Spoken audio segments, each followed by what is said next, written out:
computer কেনেকৈ on আৰু of on কৰে এতিয়া মই দেখাইছোঁ অন কেনেকৈ কৰে ফাৰ্ষ্ট বুটৰ ছুইচখন অন কৰিব লাগিব দুটা বুটৰ ছুইচখন অন কৰি ইয়াতে ছুইচটো মেইন ছুইচটো দিব লাগিব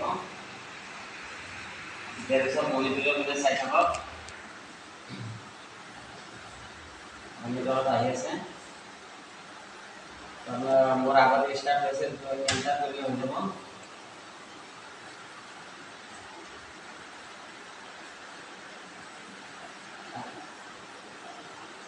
এণ্টাৰ কৰাৰ পিছত কম্পিউটাৰখন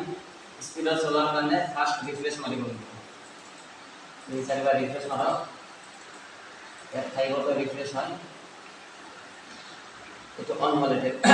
অন হৈ গ'ল আমি ব্যৱহাৰ কৰাৰ কাৰণে ৰেডি হৈ গ'ল তাৰপিছত